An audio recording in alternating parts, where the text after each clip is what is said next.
Мен кандай десем, 4 бир тууган, атам летчик эле, летчик болуп жүрүп 14 адам менен Сарташ жайлоосунда ошо тоону сүзүп алып каза болгон.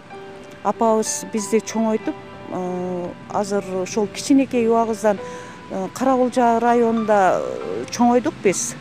Башта каракулжалык эле болуп калдык. Кандай десем, менин өткөн күндөрүм мисалы көп кыйынчылыктар менен өттү десем болот.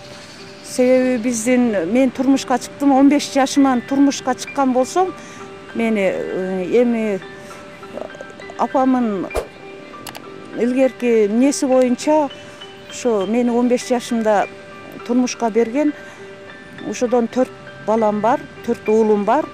Азыркы учурда балдарды өзүм тарбияладым, өзүм чоңойттум. Азыркы учурда 3 балам Россияда, 1 балам Кореяда. 2016 жылдан баштап ош тазалык ишканасына кирдим. Ишканада аябай жакшы, мээримдүү контордо иштегендер. Мисалы барсаң, келиңиз эже деп тосуп алышат, күтүп алышат. Мени менен иштеген, бирге иштеген аялдар да абдан жакшы.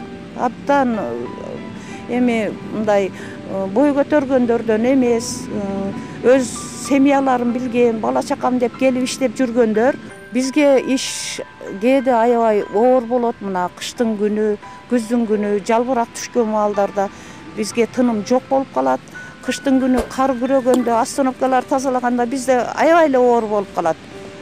Суукта кыйналабыз, эртең менен саат 4-5те чыгабыз. Эртерээк болойлу адамдар ишке чыкчактı, машиналар жүргүчөктү деп, андан да эрте чыккан күндөрүбүз болот. 2:30-3-төрдө ишке чыгабыз. Көпчүлүк адамдар буга мисалы жаман көргөндөр деле болот. Кээде көчөнү шыпырып не кылганда да түн жарымда не кылса силер чаңыттыңар деп урушкан күндөрү ham болот.